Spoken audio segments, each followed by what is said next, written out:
भगवान शिव और माता पार्वती की कृपा पाने के लिए प्रदोष का व्रत किया जाता है। 2024 माघ महीने के दोनों पक्षों का प्रदोष व्रत पूर्ण हो चुका है और अब फाल्गुन मास के कृष्ण पक्ष का प्रदोष व्रत आने वाला है। तो इस साल 2024 में फाल्गुन मास के कृष्ण पक्ष का प्रदोष व्रत बहुत ही खास होने वाला है, क्योंकि महाशिवरात्रि का पर्व और प्रदोष का व्रत दोनों ही एक साथ संपन्न हो रहा है। वैसे तो हर महीने में मासिक शिवरात्रि का व्रत मनाया जाता है, जो कि प्रत्येक महीने के कृष्ण पक्ष की चतुर्दशी तिथि को मनाया जाता है, लेकिन हर व्यक्ति प्रदोष का व्रत और मासिक शिवरात्रि का व्रत एक साथ संपन्न नहीं करता है। तो मात्र एक महाशिवरात्रि का व्रत कर लेने से पूरे साल की जो मासिक शिवरात्रि का जो पुण्य फल प्राप्त होता है वो मात्र एक व्रत कर लेने से हमें प्राप्त हो जाता है। इसलिए हर व्यक्ति महाशिवरात्रि का व्रत करता है। तो इस साल जो दोनों एक साथ व्रत संपन्न हो रहा है, तो मात्र एक व्रत कर लेने से हमें प्रदोष व्रत का भी फल प्राप्त होगा और महाशिवरात्रि व्रत का फल भी हमें प्राप्त होगा, तो जो कि बहुत ही शुभ और अत्यंत दुर्लभ संयोग हमें प्राप्त हो रहा है। नमस्कार दोस्तों, मैं पूनम पांडे आप सभी लोगों का शक्ति कुंज चैनल पे बहुत बहुत स्वागत करती हूँ। आज इस वीडियो में हम लोग जानेंगे कि 2024 फाल्गुन मास के कृष्ण पक्ष का प्रदोष व्रत कब मनाया जा रहा है, इसकी प्रातःकालीन पूजा और प्रदोषकालीन पूजा का मुहूर्त क्या है, इस दिन कौन कौन से शुभ संयोग प्राप्त हो रहे हैं और इस प्रदोष के व्रत में हमें क्या क्या सावधानी रखनी चाहिए, क्योंकि दो व्रत एक साथ संपन्न होने वाला है। तो यह वीडियो आप सभी के लिए बहुत ही महत्वपूर्ण है, इसलिए बिना स्किप के पूरी वीडियो देखिएगा। वीडियो पसंद आएगा तो प्लीज़ लाइक कीजिएगा, शेयर कीजिएगा अपने दोस्तों और रिश्तेदारों के संग, और चैनल पे अगर मेरे नए हैं तो प्लीज़ चैनल को सब्सक्राइब कर लीजिएगा और नोटिफिकेशन का बेल जरूर ऑन कीजिएगा, ताकि जो भी मैं वीडियो अपलोड करूँ उसका मैसेज सबसे पहले आप तक पहुँचे। तो चलिए आगे का वीडियो प्रारंभ करते हैं। प्रदोष का व्रत दो तरीकों से किया जाता है। पहले नियम के अनुसार इसमें कुछ लोग व्रत के दिन के सूर्योदय से लेकर व्रत प्रारंभ करते हैं और सूर्यास्त तक वो व्रत करते हैं। उसके पश्चात संध्याकालीन पूजा के पश्चात वो सात्विक अन्न ग्रहण कर लेते हैं, और कुछ लोग इस व्रत को पूरे 24 घंटे का व्रत करते हैं, अर्थात व्रत के दिन सूर्योदय से लेकर अगले दिन की सूर्योदय तक वो व्रत करते हैं, उसके पश्चात वो पारण करते हैं। तो इस बार का जो प्रदोष का व्रत है उसमें क्योंकि दो व्रत एक साथ संपन्न किया जा रहा है, प्रदोष का व्रत और महाशिवरात्रि का व्रत, तो इसमें आप लोगों को बहुत ही ज़्यादा सावधानी रखनी पड़ेगी कि जो भी लोग संध्याकालीन पूजा के पश्चात अन्न ग्रहण करते हैं वो बिल्कुल भी अन्न ग्रहण ना करें। इस दिन प्रातः काल में ही आपको, जिसमें आप पूजा कर रहे हैं उसमें आपको संकल्प लेना चाहिए कि आज मैं प्रदोष का व्रत और महाशिवरात्रि का व्रत दोनों ही व्रत मैं एक साथ संपन्न करने वाला हूँ।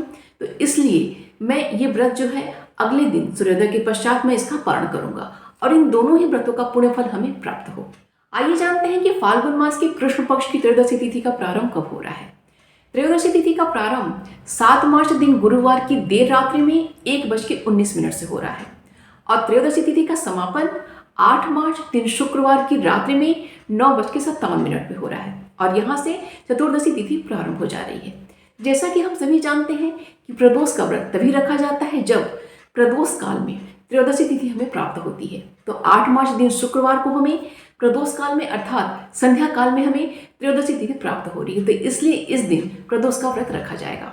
और महाशिवरात्रि का व्रत तब रखा जाता है जब निशीत काल में हमें चतुर्दशी तिथि प्राप्त हो रही है। तो इस दिन निशीत काल में हमें चतुर्दशी तिथि प्राप्त हो रही है, इसलिए इस दिन महाशिवरात्रि का पर्व भी मनाया जा रहा है। तो इस प्रकार 8 मार्च दिन शुक्रवार को प्रदोष का व्रत और महाशिवरात्रि का पर्व दोनों ही एक साथ संपन्न हो रहा है और यह प्रदोष व्रत शुक्रवार को संपन्न हो रहा है, इसलिए इसे शुक्र प्रदोष व्रत कहा जाएगा। 8 मार्च का शुक्रवार का जो प्रदोष है यह शिव योग, सिद्ध योग और सर्वार्थ सिद्धि योग में संपन्न हो रहा है और इस दिन हमें श्रवण नक्षत्र और धनिष्ठा नक्षत्र का संयोग प्राप्त हो रहा है। 8 मार्च दिन शुक्रवार को शिववास रात्रि में 9:57 तक भोजन में है, उसके पश्चात शमशान में है। इस दिन प्रातःकालीन पूजा का जो मुहूर्त है वो सुबह में 6:14 से लेकर सुबह में 10:40 तक है और प्रदोषकालीन पूजा का जो मुहूर्त है वो शाम में 6:04 से लेकर रात्रि में 8:29 तक है।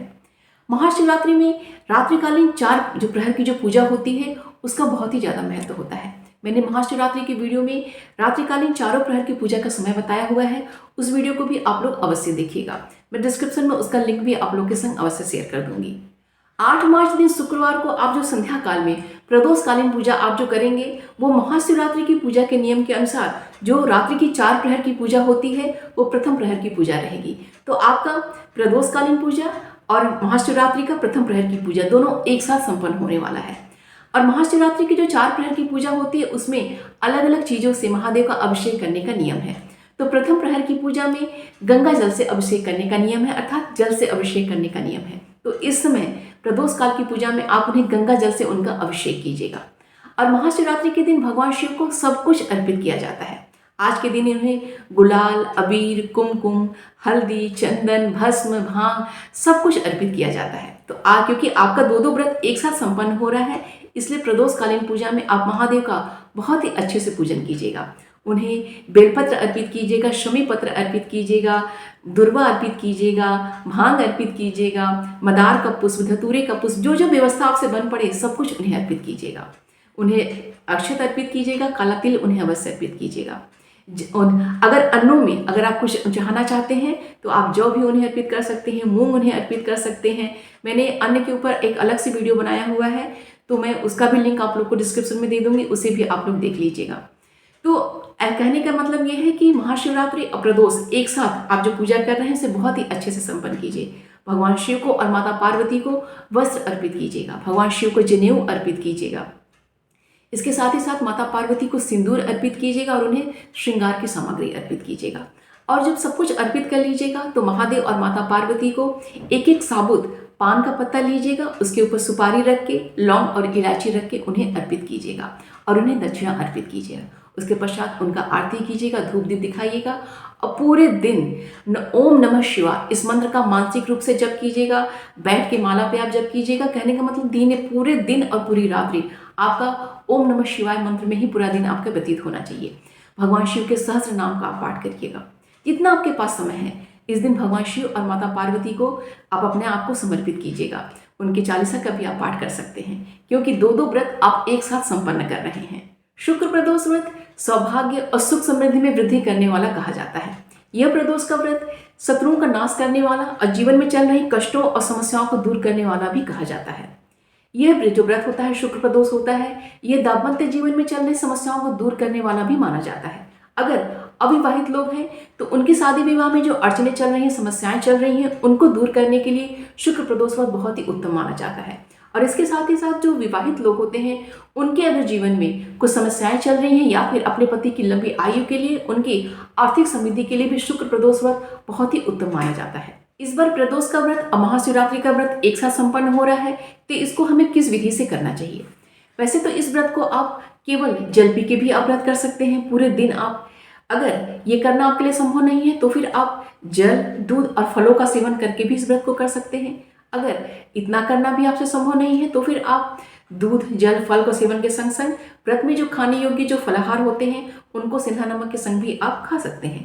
कहने का तात्पर्य यह है कि जैसा आपका स्वास्थ्य आपको अलाउ करे उसके अकॉर्डिंग आप व्रत कीजिए। लेकिन जितना कम खाएंगे, जितना कम चीज़ों का सेवन करेंगे आप, उतना ही ज़्यादा आपका भक्ति में मन लगेगा, पूजा पाठ में मन लगेगा, शरीर में आलस्य नहीं रहेगा और मानसिक जो आपकी एकाग्रता बनी रहेगी। इसलिए कम से कम चीज़ों का आप सेवन करेंगे तो आपके लिए बहुत ही अच्छा रहेगा। 8 मार्च को अगर संभव है तो आप लोग गंगा स्नान अवश्य कीजिएगा। अगर ऐसा करना संभव नहीं है तो घर पे ही जल में काला तिल डाल के आप स्नान अवश्य करिएगा, क्योंकि यह बहुत ही शुभ माना जाता है। और जो भी लोग प्रदोष का व्रत और महाशिवरात्रि का व्रत दोनों एक साथ संपन्न कर रहे हैं, उनका जो पारण मुहूर्त है वो 9 मार्च दिन शनिवार की सुबह में 6:13 से लेके दोपहर में 3:06 तक है। इसके बीच में आपको अपना पारण कर लेना है। आप अपनी श्रद्धा, भक्ति और अपने सामर्थ्य के अनुसार ये प्रदोष का व्रत और महाशिवरात्रि का व्रत जो दोनों एक साथ संपन्न हो रहा है, इसको बहुत ही अच्छे से संपन्न कीजिए। भगवान शिव और माता पार्वती की कृपा दृष्टि हम सभी पर बनी रहे, यही मंगल कामना है। मिलते हैं अगले वीडियो में। अपना और अपनों का ख्याल रखिएगा। नमस्कार।